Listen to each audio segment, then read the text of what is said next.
Good morning. In continuation to this series on Pharmaceutics 1 module under Pharmaceutical Sciences, today's lecture is part 2 on the topic A Thorough Perception on Liquid Dosage Form.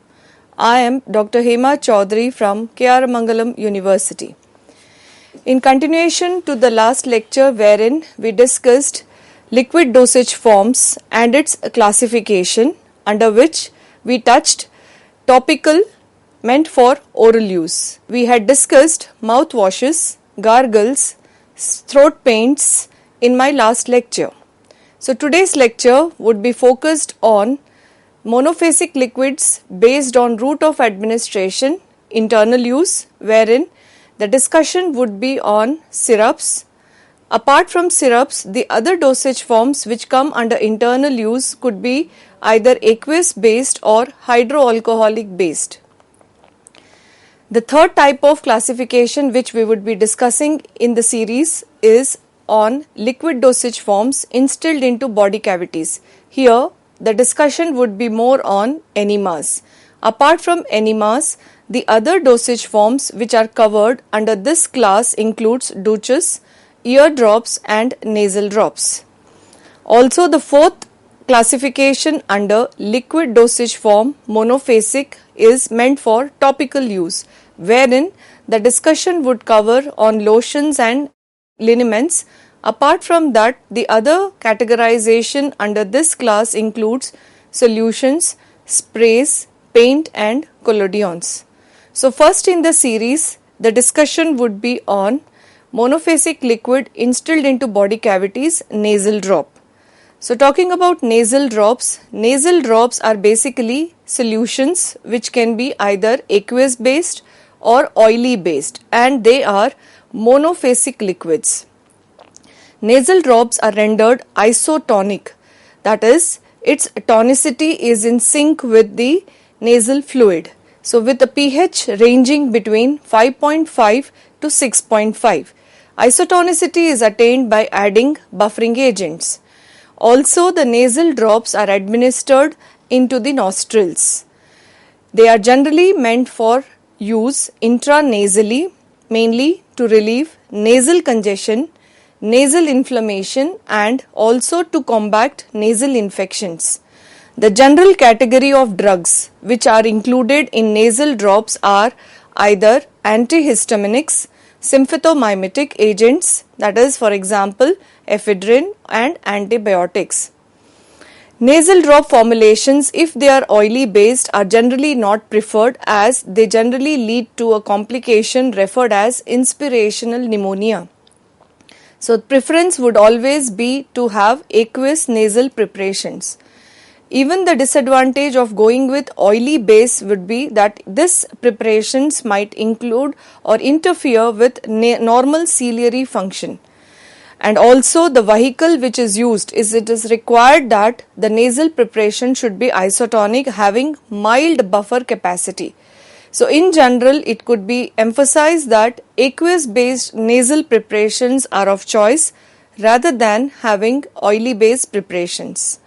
Most importantly, nasal drop formulation should not modify mucus viscosity and also should not interfere with the normal ciliary motion.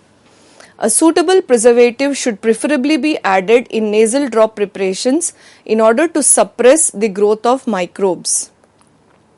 The containers which are generally preferred for packing nasal drop preparation should be of capacity of 10 to 25 ml, generally amber colored bottles, and it should be fitted with a screw cap container, a lid or a dropper. The reason being that this should not be coming in contact with the nasal cavity.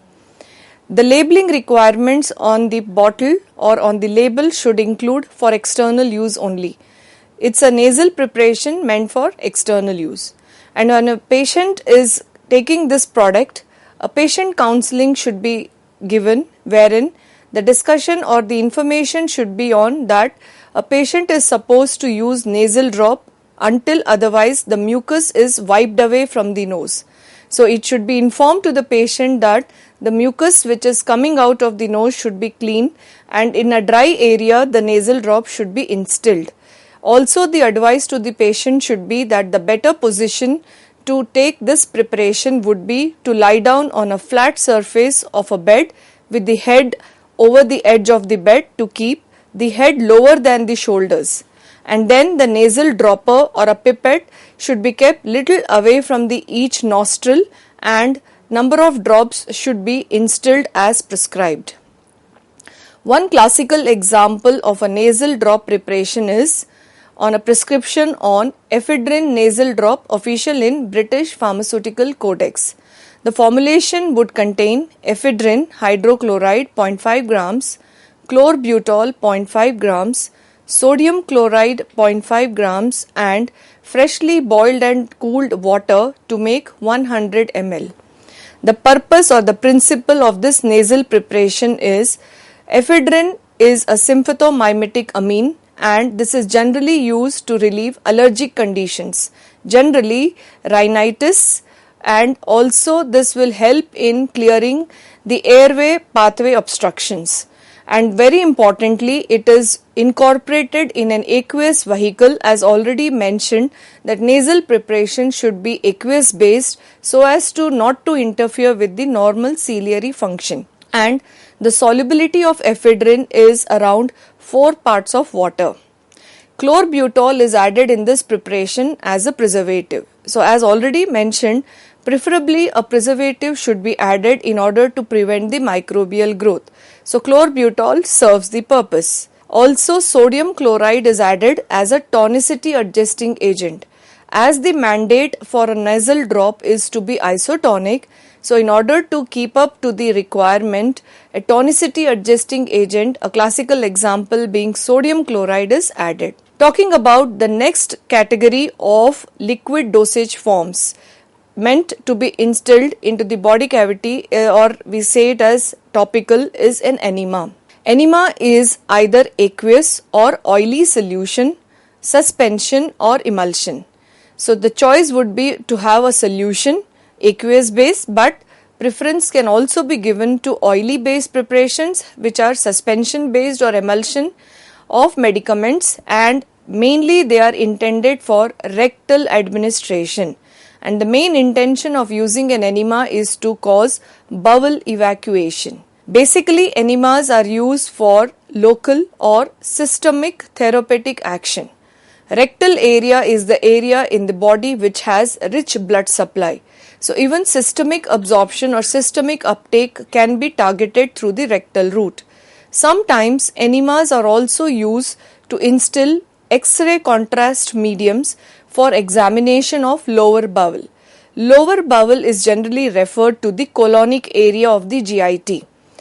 Colon and rectum. So basically when we talk about lower bowel, it generally refers to colon area, that is the part of the large intestine. Enemas can be of two types, evacuant enema and retention enema. Talking about evacuant enema, these are intended to cleanse the bowel either or to allow better visualization for administration of radio contrast material, mainly for diagnosis purpose, or to decrease the chance of contamination when bowel surgery is indicated. So colorectomy is one of the surgical procedures which is generally undertaken in order to bring about choice or chance of reduce the chance of contamination. After the surgery, generally evacuant enema is used. The classical example here is barium sulfate enema. Now barium sulfate enema is mainly used in diagnostic tool. It is used as a radio contrast medium. So whenever we need to do the examination of the colonic area, barium sulfate enemas are inserted. The volume of evacuant enema is generally larger, even up to 1000 ml, or it is referred as 1 liter capacity can be inserted into the rectal area. But here the criteria or the indication should be that the volume should be warmed to body temperature. A normal human body temperature is 37 degree. In that context, the temperature of this large volume enema should also be in sync with the body temperature. The mechanism of action by which an evacuant enema can act could be either of these. That is, it may act by stimulating the peristalsis due to its large volume capacity. So, because of inducing peristalsis, it will help in clearing the bowel. Second could be either inserting medicaments like sodium phosphate, sodium biphosphate, magnesium phosphate, sodium bicarbonate, which could bring about osmotic retention of water in the bowel and thereby help in evacuation. The next criteria or the mechanism could be through using soft soap and turpentine oil, which may bring about local irritant action on the intestinal mucosa and thereby help in bowel evacuation.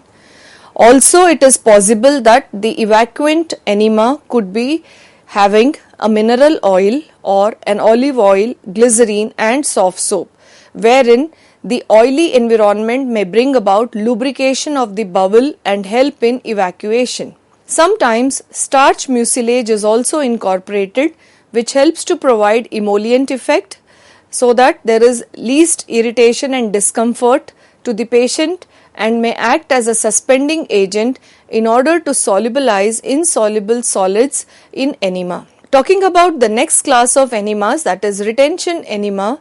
Retention enemas are also meant for either local action or systemic action. Now, contrary to evacuant enema, retention enema volume would not exceed 100 ml. This is also suited wherein oral route should be avoided. So, there are many contexts when the patient may not be comfortable with oral administration, especially when the patient is unconscious or the patient is suffering from vomiting. In this context, rectal route is the choice. It is also helpful for infants and older or elderly patients, which are referred as geriatric patients, especially those who have difficulty in swallowing. The category of drugs which can be touched upon through rectal route covers anthelmintics, anti-inflammatory agents, sedatives, antihistaminics, anti-asthmatics, basal anesthetics and also sometimes nutrients. In general, irrespective of evacuant enema or retention enema, the container used to enclose the preparation are generally colored bottles, fluted, generally colored or fluted, screw-capped glass bottles. So, the choice should always be for glass containers. Storage requirement to be indicated on the label is to be stored in a well-closed container in a cool place. So, cool place is generally regular normal room temperature of around 25 degrees, and very importantly, the label should include for rectal use only. This has to be highlighted as an auxiliary condition. While giving this container to a patient counseling is important, wherein the condition should be that patient is guided for administration of enema. Self-administration would be difficult, so in general the patient counseling should be that the patient should be advised to lie down on one side with his knees bent. The buttock area should be uplifted for administering enema, and the patient is supposed to remain in that posture for around 20 to 30 minutes. A classical example of an enema could be simple soap enema, official in Indian National Formulary of 1979 edition. The preparation includes soft soap 5 grams, purified water warm to make up to 100 ml. The principle involved in this preparation is soft soap is generally formed by saponification process by treating a free fatty acid with an alkali, generally like sodium or potassium hydroxide. This preparation acts by evacuation. That's why it is also referred as an evacuant enema, by causing local irritation and lubrication in the lower bowel area, thereby helping in bowel evacuation. Talking about the next category of liquid dosage form. Now this is specially meant for oral use. So nasal drop we touched, we spoke about enemas. Now the third main type of liquid dosage form, monophasic type, is syrups. So they come under the classification meant for oral use. Now by definition, syrups are sweet, viscous, nearly saturated aqueous solutions of sucrose. They are generally medicated. They are also referred as medicated syrups. Medicated syrups have a medicinal substance. We also have general syrups which are meant for flavoring property. They are referred as flavored syrups. Now, flavored syrups can generally have a flavoring agent like lemon syrup or orange syrup. So, this is prepared by using lemon oil or orange oil respectively. Syrups are generally used as vehicles, sweetening agents, and also for flavoring property or sweetening property to mask bitter taste or saline taste of drugs in other oral liquid dosage forms. Talking about formulation of syrups, syrups are official even in Indian pharmacopoeia, that is syrup IP, and this syrup IP generally contains 66.7% weight by weight of sucrose. Also, syrup is official in United States Pharmacopoeia referred as syrup USP. Syrup USP contains 85% weight by volume of sucrose. Now, the difference between syrup IP and syrup USP is the concentration of sucrose. Now, if we look at syrup IP, the concentration is 66.7% weight by weight, whereas the unit used to refer for syrup USP is weight by volume. If we convert syrup USP 85% weight by volume into corresponding weight by weight, this comes up to 64% strength. So, in general, it can be concluded that syrup IP is much sweeter in taste as compared to syrup USP. And generally, syrup IP is preferred in formulations for sweetening property. Also, the other reason of taking into account or the preference of syrup IP over syrup USP is syrup IP has self-preservation property. The third merit of taking syrup IP over syrup USP is syrup IP has invert sugar. Invert sugar is much more sweeter as compared to general sucrose. So, with these merits, in many of the formulations for sweetening property, syrup IP is incorporated. Now, talking about syrups, they are generally having self-preservative activity, and this is mainly because of high osmotic pressure, and this leads to unavailability of water. Water is a supporter of microbial growth. So, self-preservation is a very utmost important property because this helps in increasing the shelf life of the product. But the care to be taken with syrups is that the temperature of storage should be critical. If fluctuation in storage temperature is seen, this may lead to crystallization of sucrose from the saturated syrups. So, because of variation in temperature, instability can seep in the preparation and its self-preservation property will be hampered. Now, crystallization can also be minimized because when a container is repeatedly opened and closed, and if the lid is not kept tightly closed, the evaporation of water would bring about change in the concentration. Change in the concentration would lead to crystallization of sugar. The reason being that these are already, as mentioned, saturated preparations.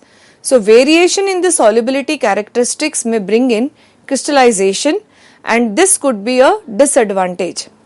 Crystallization in syrups can be minimized by addition of other solvents such as glycerine, sorbitol or propylene glycol. So, in general, in order to enhance the shelf life or the stability of the preparation having simple syrup, generally co-solvents are preferred.